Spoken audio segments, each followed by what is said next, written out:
Good morning, welcome back to the channel.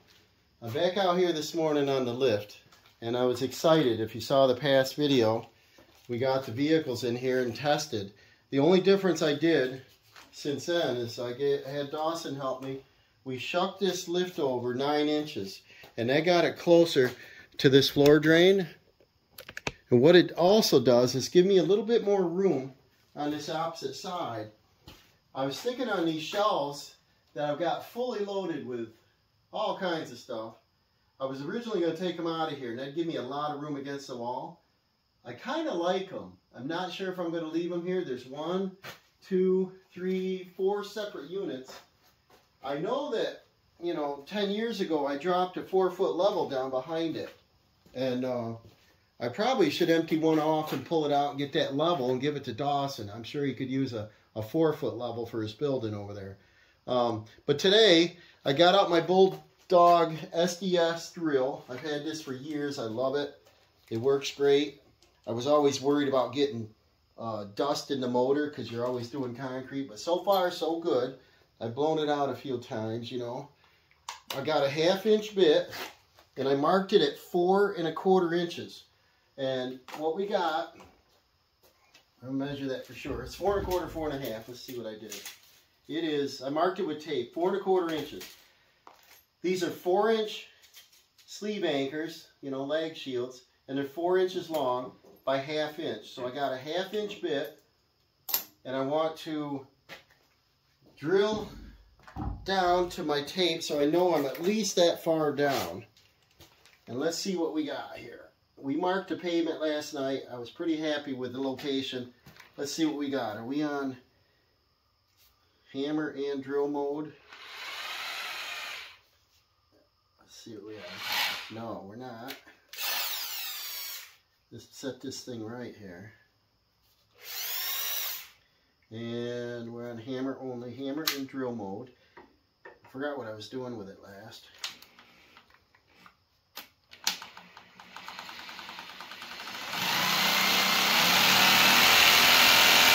Not really sure how thick this concrete is. I'm assuming 4 inches. Right away we hit a rock here.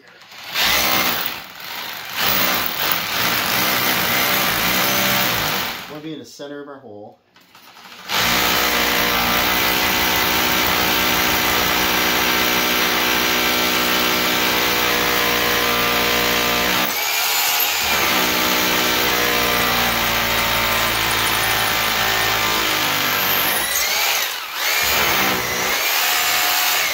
I felt we went all the way through it, so it looks like we got 4-inch concrete. When it goes all the way through like that, it's still going to work fine. If we had an above ground lift, say it lifted, 2-post lift, 4-post lift, I would want the concrete thicker. So I'd have to saw out a section, go down 12 inches, put in something substantial. This concrete is not cracked in here, I don't believe. I've been in here 12 years or so, and I don't remember a crack. There is a little bit of spalling going on, probably from road salt. I'd like to resurface this. If I ever get enough time to stay at home, long enough to do projects, I wanted to get some muriatic acid, clean this concrete, use some surface bonding cement, and then, leveler and resurface it. And then I'd like to put epoxy coating on it, maybe some flakes in it. But we're not at that stage, guys. I'm still out and about doing jobs in here just to change oil, whatever I'm doing on the vehicle. You see paint on the floor from doing the snow blower here, a year or 2 ago even. I didn't even clean the paint off the floor. I didn't care. I figured I'd have to do some acid wash and clean it. So anyways, I'm going to get some air and blow that hole out. So I turn the valve on here. Maybe I should use a vacuum cleaner. Maybe I'll use a vacuum instead, because if this works out good, I might start to paint today on this. I know it's not necessary, but maybe I'll do that. Let me hold off on the blowing, and I'll use a vacuum cleaner. So let me vacuum this instead. See the mess I made?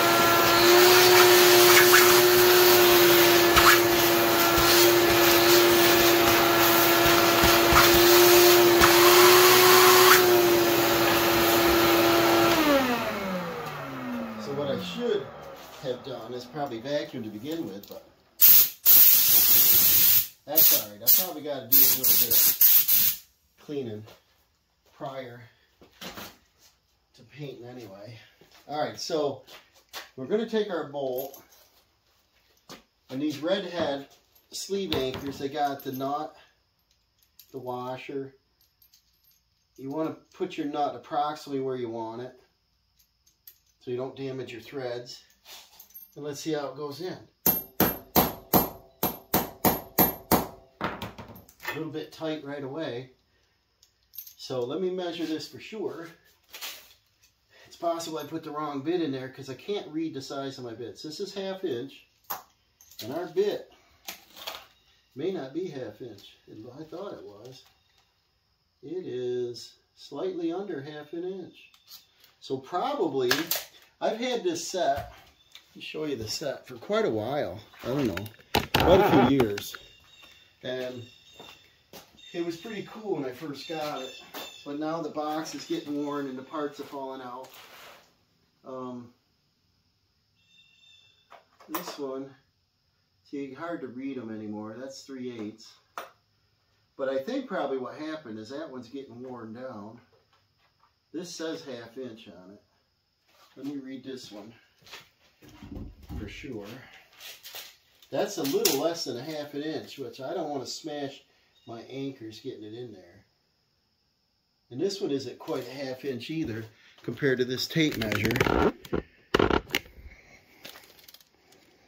We'll grab this tape, which isn't that great, but see, we're not quite 1/2 inch. And this one is a 32nd under. So if I wallowed the hole out a little bit, it'd probably fit right in there. So let's try that.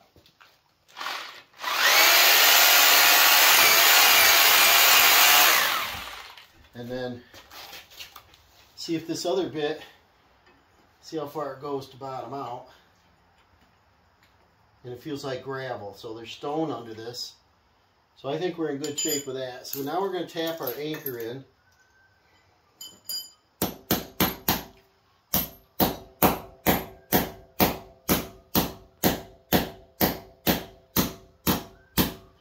See, that, to me, that hole's still a little bit too tight. They usually go in easier.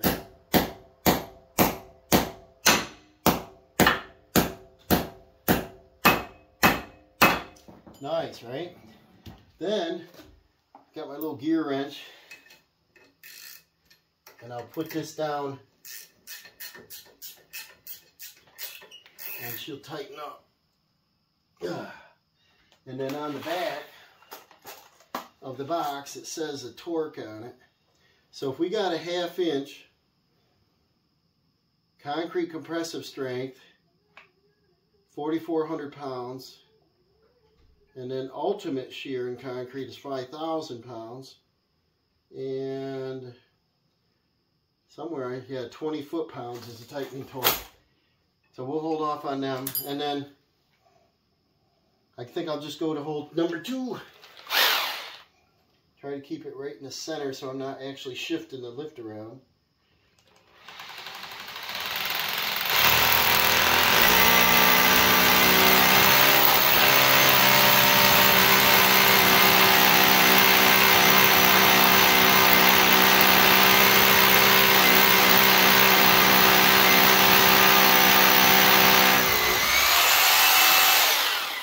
Did take my tape off right there, but that's all right because you know we go all the way through it.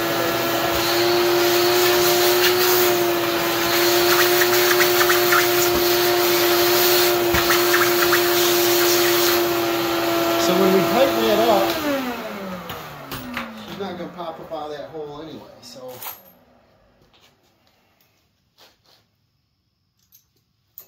see how hard they go in there.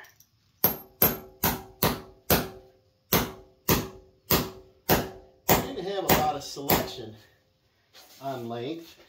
I think they had 4s. I don't know if they had 6s, but what I'd like to do first is find out the thickness of the concrete and then be slightly shy of that. It is what it is, right?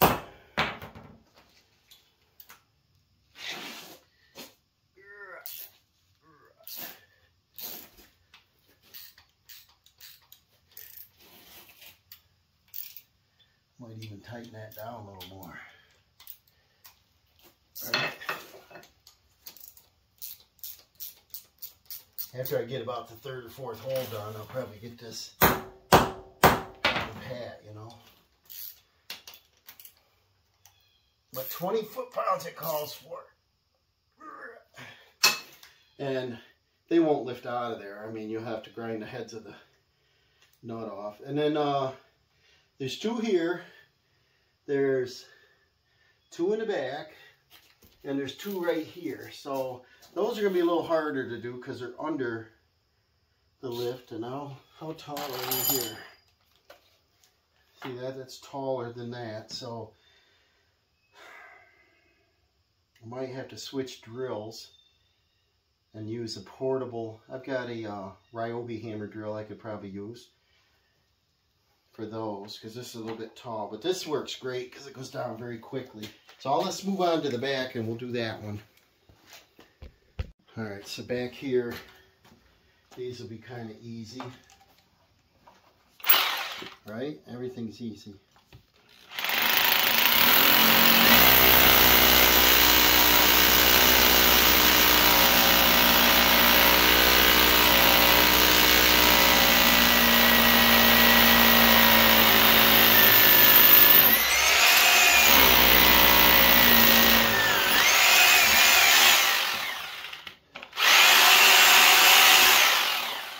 Go ahead and do both of them here.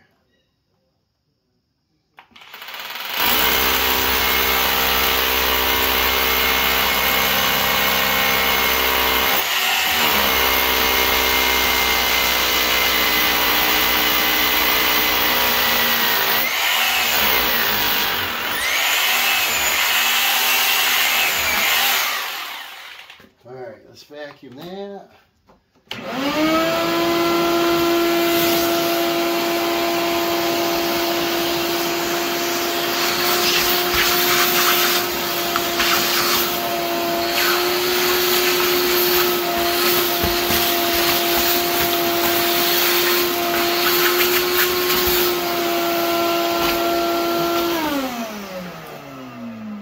Get a couple more redheads here. No, we're not talking girdles, right? Alright, put our bolts in.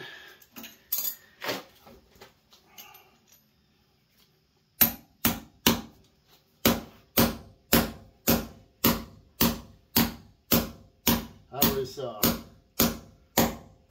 all excited about doing some work on the car. That one's going in tough. I'll come back to it. This one, I was excited about doing some work on the car because it was already on the lift, but that's kind of probably dangerous if it's not fastened down. I didn't want to get under there and start a wheel bearing pulling axle. Let me get a little bigger hammer. For some reason I didn't record on that, but we got them on. Now we'll move up front here, and I got these drilled. I was able to fit that tool in there and get you in position here. We got to vacuum them out, tighten them two bolts off.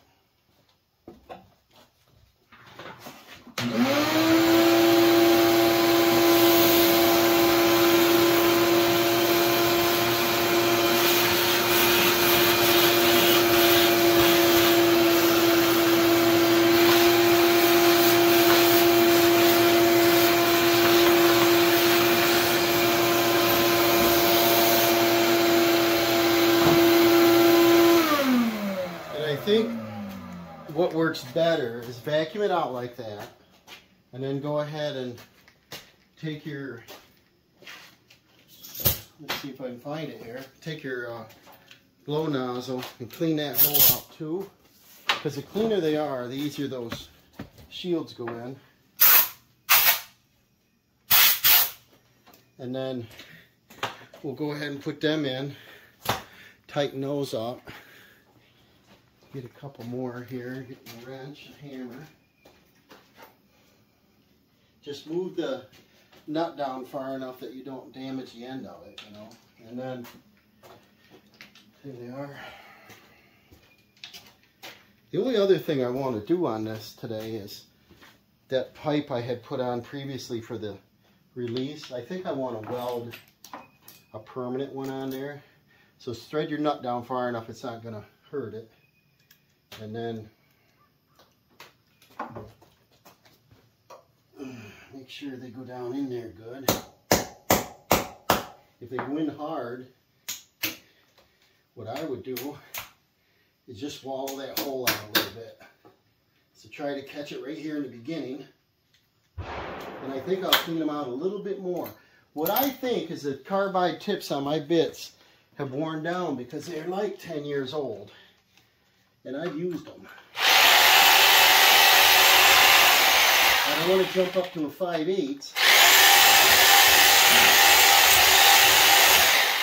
So I know on my next project, I'll buy a new bit for it.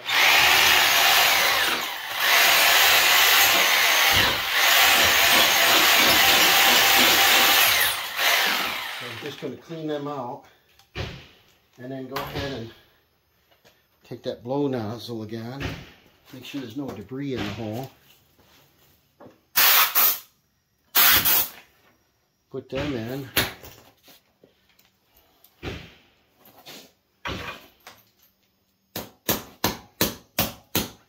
See, that goes in much better. A little hard to swing in here. Start both of these, and I did use a bigger hammer last time. So my guess is that bit is wore down just enough that it's like a 1/16 shy.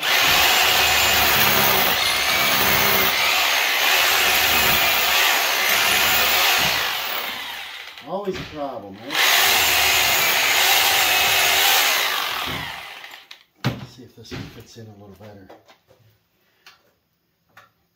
I'd like to get it down all the way without really forcing it, you know. I don't know if you can see that angle. So just get out the bigger hammer because it's hard to swing under there. Get it down, and now I'll tighten them up. And now that'll give us the 6 bolts that we need in the actual lift itself. Remember, these get like 20 foot-pounds. They don't have to be super, super tight, but you don't want the lift to rattle. And remember, we had the lift in the air and we were shaking it, and it kind of just lifted off the floor slightly. So that's why we're doing this today. Ideally, if I had a lift that I could move in and out on wheels, portability, they make them, would be ideal, because then I can set it in the shed and bring it in. We're doing a job. But the price of this was so reasonable that I just decided to go this route. Now the way to hook the ramps down is it's got 4 bolts each, and I'm not sure I want to do all 4 bolts, but we'll see if they wiggle around. If so, then we'll have to. But what I want to do is get my stuff out of the way, lower this down, either practice it across the street, get my junk out of the way here. I want to lower the lift to the ground and make sure that our ramps are evenly spaced prior to any drilling, because they could move around. And then are we on a safety lock? We are. So I go up a little, and then I just flip this lever like that. I think I'd like to run out that side so I don't have to walk around the vehicle. I don't know why they designed it like this.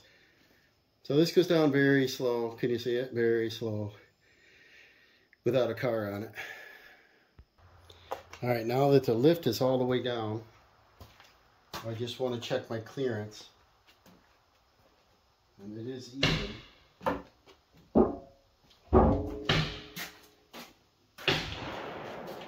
This one looks like it go forward just a whisker. But this one looks super even. So why don't we start on this one?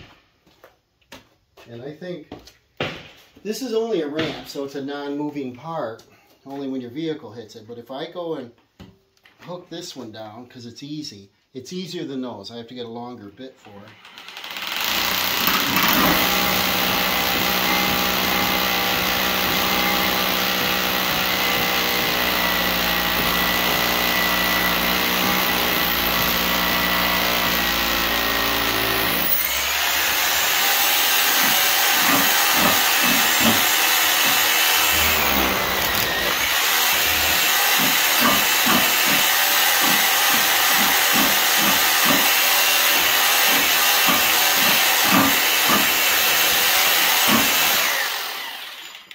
See, I want to go ahead and pin this one for sure prior to doing the back one. So because we've already made a mess, I'll make a mess here. And then put the red head in there.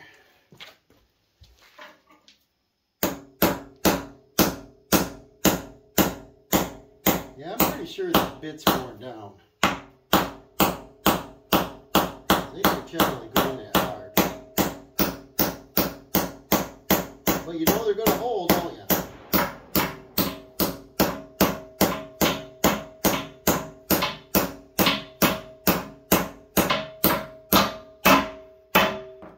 And then we'll tighten her up.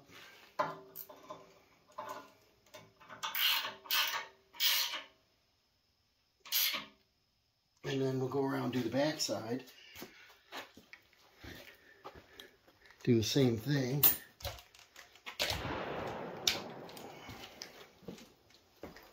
Checking our clearance. It looks pretty good. This one I'm not sure I can go all the way down in also.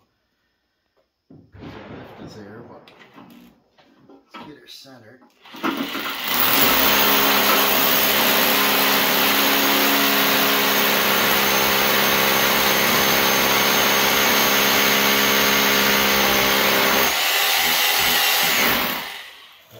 Do is we'll switch a bit. This one's about a 5-inch. Let's go to,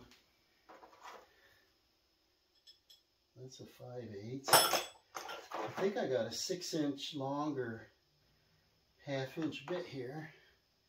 This one, right? But I think that the carbides wore down on them, so they're not actually a 1/2 inch. So we'll wall them out a little. I'm sure everybody say go buy another one, but it's all in the budget. This lift is really economical. About 3 floor jacks in price. So let's keep it that way.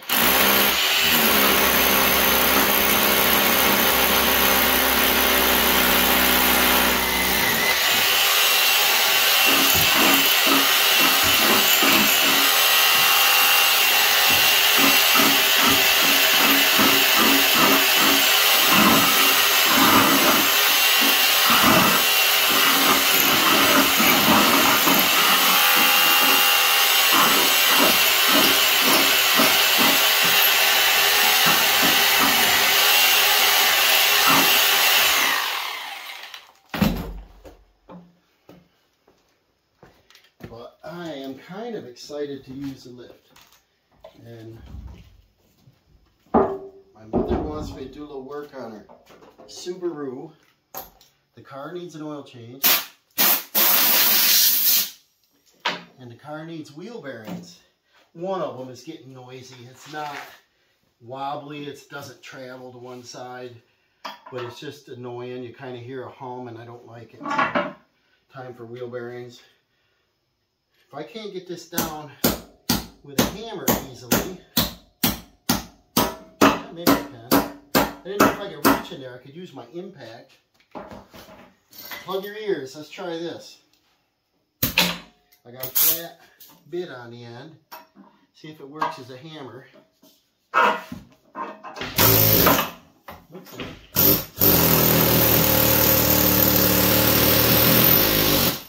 it does. Let's see if the wrench will swing enough. Probably have to raise the lift up a little bit. Get down all the way? Not really. So let's go down just a hair farther. No sense of having a bolt stick up that high.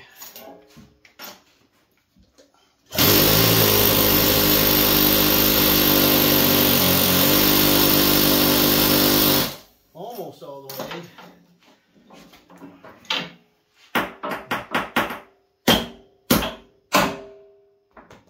I got it.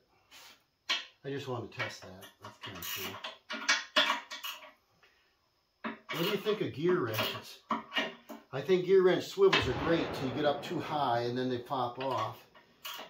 I got a set of straights and then I got a set of these. And I almost want to get rid of all my other wrenches because they work great.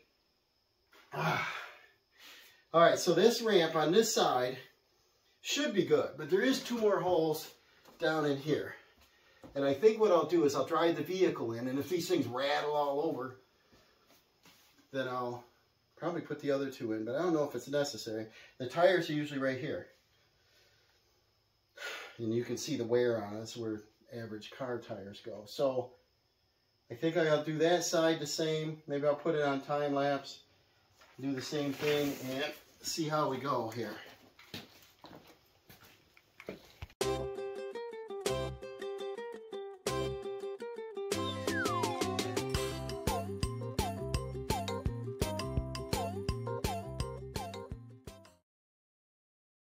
There we have it. Dawson's over there with a nail gun, nailing a sheathing on his building.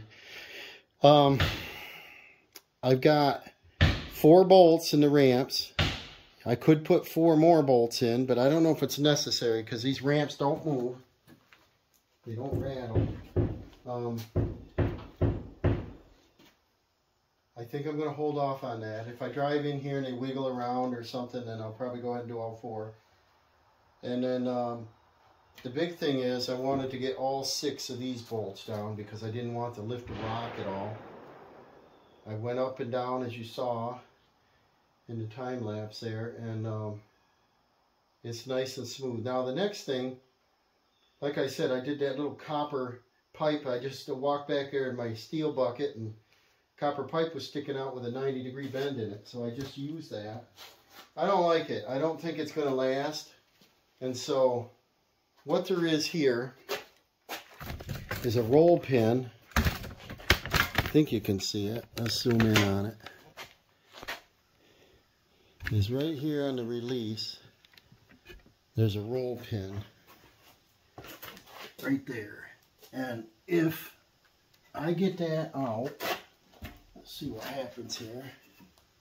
If I knock that pin out, I'm wondering if I can't put the same rod in from the opposite side. I want to be on the driver's side to release this. That's just kind of a weird setup for me. See, this moves back and forth. Got a little play in it. And this goes up and down. I probably could flop it right over and then get it out of the way for a minute. This goes up and down. This is your release. When the lift goes down, it presses on that, knocks it, so it's automatic. So this won't change location. I thought the rod went all the way through, and it looks like, well, it looks like it's probably welded to that. So if I reversed it, I would put this on this side. I don't want that. I could grind it off and switch it, or what if I welded another one going that direction? And the hydraulic line goes through that hole, which is 1.5 inches, and the hydraulic fitting is less than 3/4 or about 3/4. So the pipe should fit on through there. What if I just welded it right on directly? And that wouldn't affect the operation of this at all, right? Yes, it will. It will, won't it? because this bracket, when this drops down, will interfere with it. How come they want you to walk on the other side of the lift? I was hoping I could swap sides, and when the lift comes down, it hits right there. So if I moved it over, if I move this over to the other side, the same thing up here. So I really can't move that because it needs to stay in this lock system.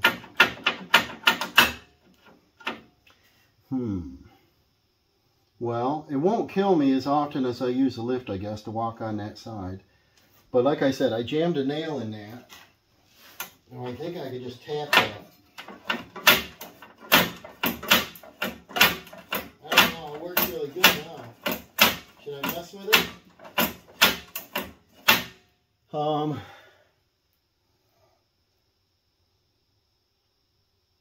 I guess I could do it in the future. Right now it's working. It's just that's kind of ugly weird.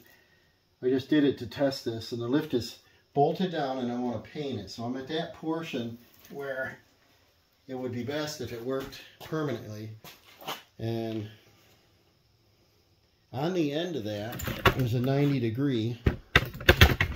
And right now, in the up position, it's a trip, but when it's down, it's not. But if the lift is down onto the lock, you can't drop it anyway, because it won't allow you to. So, let me think on that. I still might do a rod and weld it here. I want something better than what we got now. So we took that rod that was long enough. It was like 30.5. Took a grinder and ground it halfway through, 45'd it, and bent that up. And then to reinforce it, we just run a little weld around it, so it's nice and ugly. But see, this, like I said, this is under no tension. It just, you know, you do it with your finger. So what I want to do is feed this through.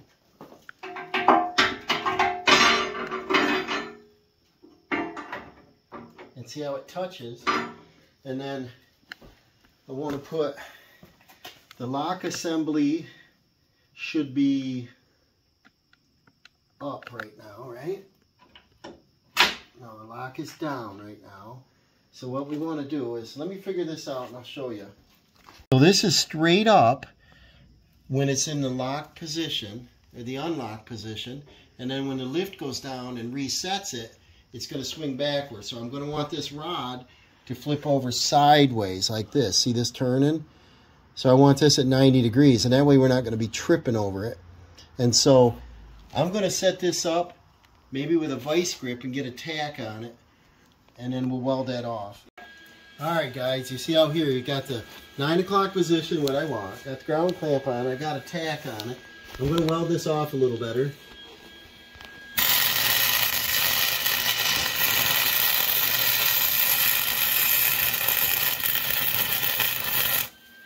Now, the object here is to keep this low. If it was sticking up high, it might interfere to what I'm doing and bang my arm or something. And so, sticking just that piece of pipe we had earlier, just cutting that thing off, I could do that. This thing can stay on there. When I'm working on this side of the car, I can throw it on the floor. And see, when I walk by here, it's not sticking way out to get stabbed on. It's not sticking up to get hurt on. And then watch your mechanism work. See how nice that safety works now, guys? Ah, I like it. Now we're going to move on.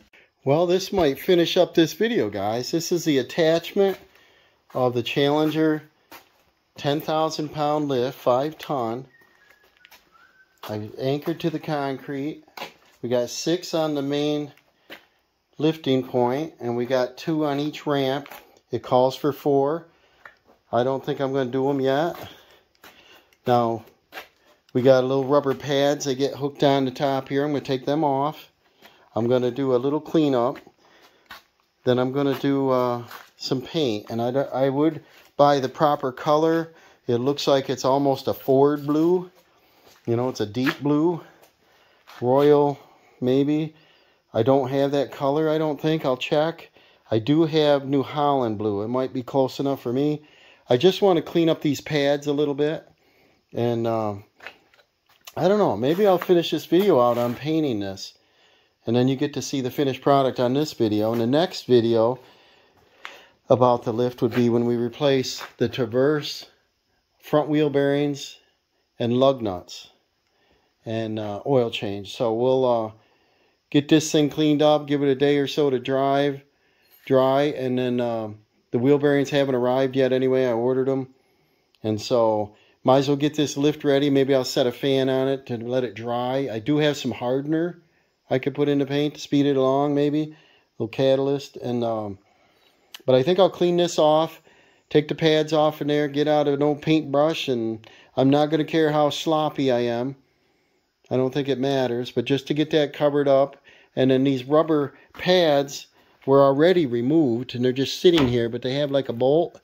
I don't think they're necessary. I don't need them on there, so I think I'll just pop them off to paint and set them back on when I'm done. And I'll put on time-lapse.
Okay, there we have it. I spent almost an hour. We got drips, runs, you know, really professional paint job there. I got a free one of those sponge brushes, and of course it fell apart. But and I had a used roller pad, so no money in that. I used 1.5 pints of oil-based Magic Tractor Supply paint that I had already, and I also have another gallon that's been opened of, what is it, the same thing that I used it on the snowblower. So this really should get 2 coats.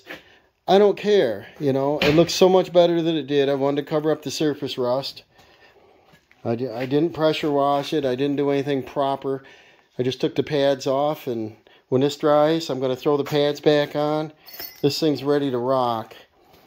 You got paint on the floor, it doesn't matter.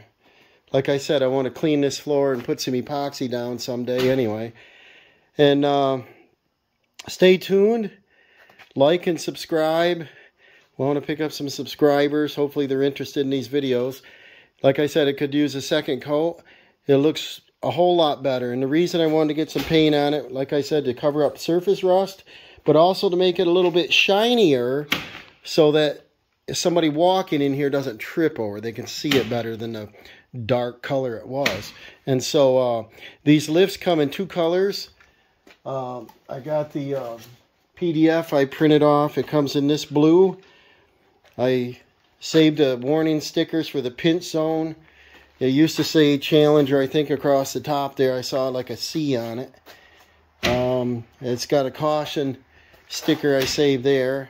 And one here on this side. But this is fastened down. It's ready for use probably tomorrow. If you noticed in the video, the mailman came, the mailwoman came. We got our wheel bearings. So the wheel bearings came for the Chevy.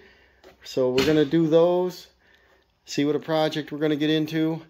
And stay tuned. We'll see you on the next video, guys. Thanks for watching.